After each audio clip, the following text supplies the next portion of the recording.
Welcome to We Hope in God channel. We're really glad you could set aside this time with us. We're going to have a quiet moment, sort of a deep dive into God's Word together. Yeah. As our hope here, really, as just, regular people trying to understand things better, is pretty simple. We just want to share some of the amazing grace we feel we've received from looking at the Scriptures.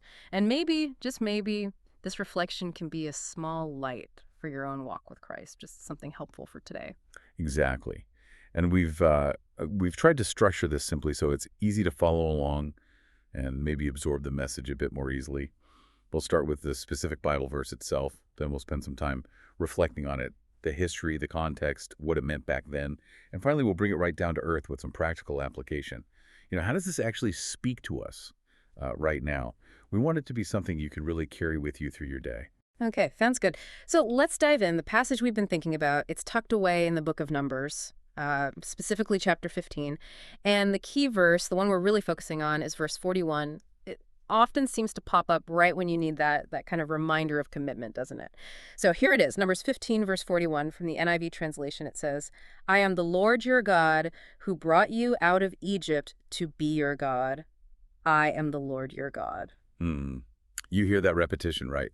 And the historical weight behind it is just immense when you stop and think. Remember, Numbers isn't happening in a vacuum. Yeah. This is the story of God's chosen people, and frankly, they're being tested constantly. So when God says this, he's speaking directly to the Israelites. But we have to picture who they were at the start of this whole journey. They weren't this established nation yet. They were slaves. Yeah, slaves is almost too clean a word. They were completely oppressed, weren't they? Total bondage in Egypt under Pharaoh. Exactly. Physical, emotional, probably spiritual bondage, too. It was harsh. And that word Egypt, it's easy to just skim past it, but like you said, it represents that total lack of freedom. But the verse anchors God's identity right there. I am the Lord your God who brought you out. That action, it's central. His identity is tied to that act of liberation. The Bible often calls it a mighty hand and an outstretched arm. It wasn't a polite request for release. No, absolutely not. It was divine power intervening directly. And the deliverance itself, the plagues, the Red Sea, it was traumatic, costly. But then you look at the immediate purpose God stated. It wasn't just, okay, you're free, go find a nice place to live. No, the goal right away was to make them his own people. Right. That's where those phrases come in, like a kingdom of priests or his holy army in the wilderness. Yes, it's about elevating them from slaves with no status to, direct representatives of God himself. The physical escape, the Exodus, was really just the groundwork for the relationship he wanted. But then, and this is where it gets painfully relatable, I think, despite seeing all that power, despite being given this incredible status, doubt creeps in, human failure. We know the story, right? They're finally there, right on the edge of Canaan, the land promised way back to Abraham. The finish line is in sight. Yeah, and this context makes Numbers 15.41 even more powerful later on. So they send the 12 spies in, you remember? Oh, yeah. And 10 of them come back terrified. Their whole report is about the obstacles. The walls are too high, the people look like giants, they're too strong. They completely forgot who defeated Egypt for them. Exactly. Their focus was entirely on the size of the problem, not the size of their God. And that failure, that choice to focus on fear instead of faith, it had huge consequences. Massive. 40 years of wandering.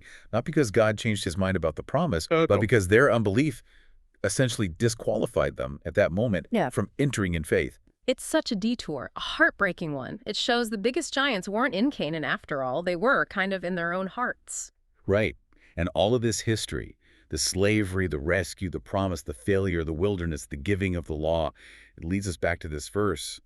Why, after everything, does God boil it down to this? I am the Lord your God who brought you out of Egypt to be your God. There's that phrase again, to be your God. Notice the purpose stated right there. The ultimate goal wasn't just the land. Canaan was the destination, yes, a wonderful promise.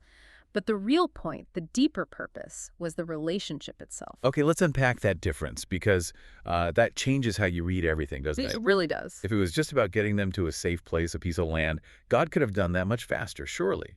Probably. But the journey, even the difficult parts, the wandering, the daily manna, the guiding cloud and fire, that was the schoolroom. That's where they were meant to learn dependence, trust, intimacy with him. So God's deepest desire wasn't just to give them something good like land. No. His deepest desire was to be their God. to live among them, to lead them personally. That connection was the prize. When you put it like that, wow. And in ancient times, statements like, I am the Lord your God, often function like the start of a treaty, a covenant. It establishes who the main party is, and it grounds the whole agreement in what he's already done, bringing them out of Egypt. So it's not just saying who he is, it's reminding them of his grace. Absolutely. It's like saying, I acted for you when you couldn't act for yourself so that we could have this relationship. It's foundational. Okay, so bringing this forward now, how do we apply this? How does this ancient story connect to us right now, today? Well, I guess the first thing is realizing that the same God, the one who rescued slaves and patiently dealt with all that doubt in the desert, he still desires that same thing today. To be my God, to be your God, listening right now. That's it. That intense relational purpose hasn't changed. It's still directed right at us. And the realization can be, well, pretty profound. Maybe we aren't slaves to Pharaoh, but we get enslaved by other things, don't we? Anxiety, maybe addictions, or just the relentless pressure to achieve, to succeed, our own Egypts. Yeah, definitely. And yet the one who leads people out of bondage, Jesus, ultimately, he comes to us with that same personal message. I've acted for you. I want this relationship with you. It feels very gentle, actually. When you strip away all the complex theology, it just gets right to the heart of it, doesn't it? You can almost hear his voice saying, look, I am the Lord your God. I just want to walk with you. It makes reflection feel less about my performance and way more about his constant pursuit of me. And this brings up a really practical question for just, living day to day, especially when the world tells us it's all about hitting targets, achieving goals. If the main point is the relationship, how does that actually change how we live? I mean, the really big takeaway here is that life isn't just about reaching the destination, whether that's Canaan or a promotion or getting healthy again. Right.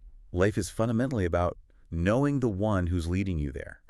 So the focus shifts. It's not just about the map or the goal. It's about knowing the guide, knowing his character, trusting his leading through whatever landscape we're in. Exactly. That changes how you handle, I don't know, that frustrating meeting on Tuesday or that unexpected bill or even the good moments. Yeah. If you truly believe he is your God, actively present, Then everything becomes an opportunity to connect with him, to deepen that relationship, not just tick off another task on the way to some future goal. The lesson from the wilderness wandering seems to be that the best place to be is always with the leader, even if the scenery isn't what you expected. And that's perfectly shown in Jesus, isn't it? His whole life, death, resurrection. It wasn't just about fixing our sin problem, though. He did that.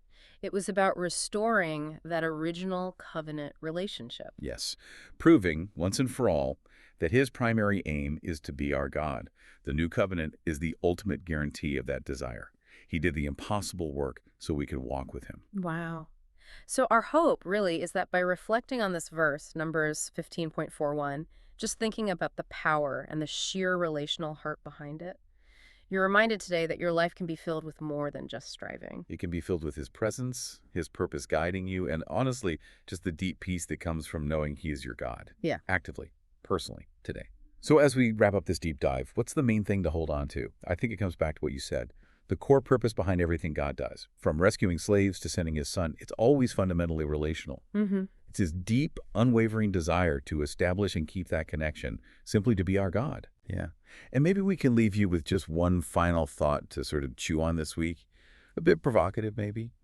If the real goal isn't just getting to the destination, but it's about knowing the leader who gets you there, what's one practical thing, one small step you could take this week to intentionally walk more closely with him? Good question. How might focusing more on the guide, Jesus, rather than just the map or the goal, actually change how you approach your week? Maybe simplify things. Something to think about. Carry that thought and hopefully the peace of his presence with you today. Thanks so much for joining us for this quiet reflection.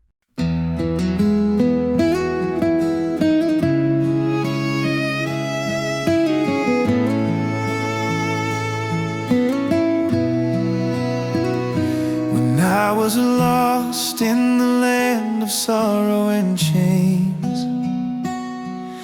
you reached out and called me by my name. Through the desert wind and the burning sand, you led me gently with your mighty hand. Even when fear louder than faith. You whispered love and showed me the way, not just to bring me to a promised land, but to be my God, to help me stand. You say I am the Lord, your God, so near. I walk with you, my child, don't fear. Your purpose is not far or grand. It's love that takes me by the hand. You are the Lord my God, forever true. My heart belongs completely to you. Through every storm, your grace will stay. You are my God, my strength, my way.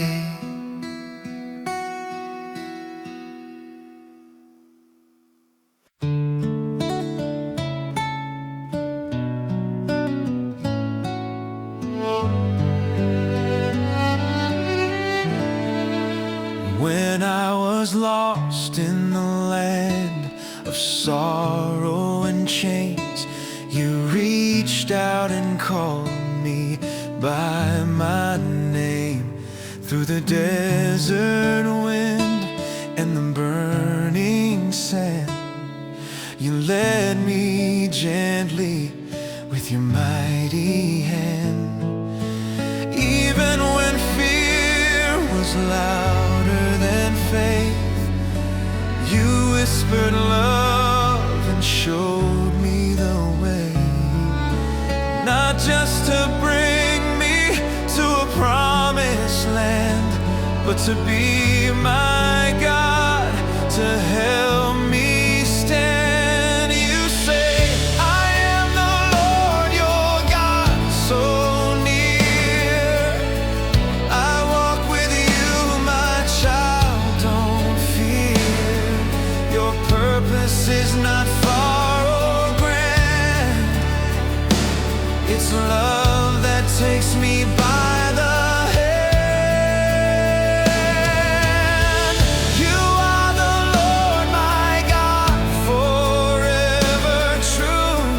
My heart belongs completely to you.